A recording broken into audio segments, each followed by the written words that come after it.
Now let us come to the second segment of today's session, that is what is literary criticism.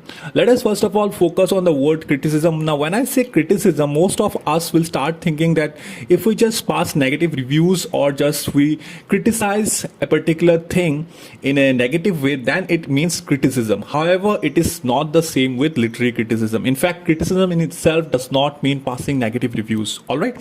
So literary criticism is the study, evaluation, interpretation of literature. Now you can understand that the thought that we conceived or we perceived as of now of criticism is how much flawed. Okay, criticism has been actually manipulated. The meaning has been manipulated throughout the decades, and it is nothing but the study. Okay, if you do a thorough study of a particular topic, or we evaluate a particular topic, or we interpret it, then it becomes literary criticism in the world of literature.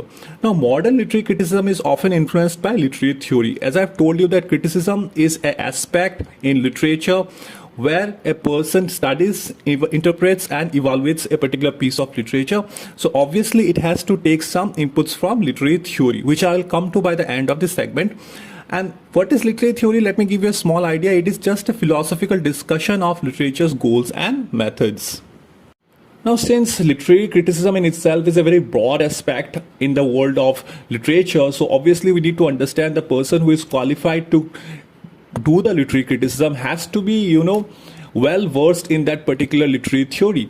Literary criticism is essentially an opinion supported by evidence relating to theme, style, setting, or historical or political context.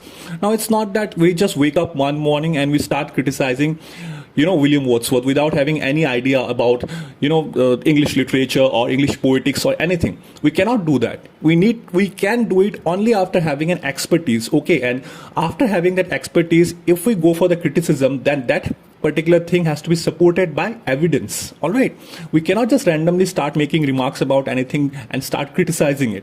All right, and call it healthy criticism or constructive criticism. Now, whatever we do has to be backed by historical or political facts, or it has to be taken according to the theme, style, and setting of that particular literary theory on which we are passing our criticism.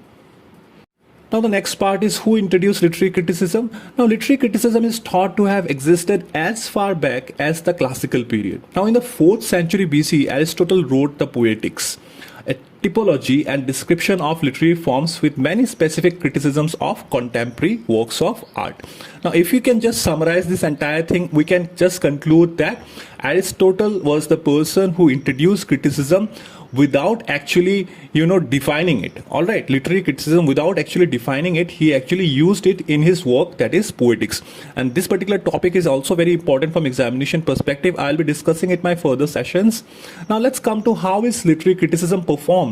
Now, as I told you, a particular literary critic has to be well qualified and well versed. All right. Now, a literary critic may conduct a close reading of literary work, critique a literary work from the stance of a particular literary theory. As I told you that once the literary criticism begins, a critic's responsibility is to back his criticism on the basis of some theory or debate the soundness of other critics' interpretations. All right. Or he can just mimic the work and just improvise the work of other critics who have given their viewpoint on that particular theory or piece of work. The work of literary critics is similar to the work of authors writing evaluating texts. Okay, it is kind of similar, but yes, there is a thin line of difference between them. Now, there are some authors who do the work of evaluation. All right. Now, there is a particular piece of literature, you modify it, you remodify it, it goes on over the time, and that particular process is called re-evaluation or evaluation of texts, and that is quite familiar to the work of literary criticism.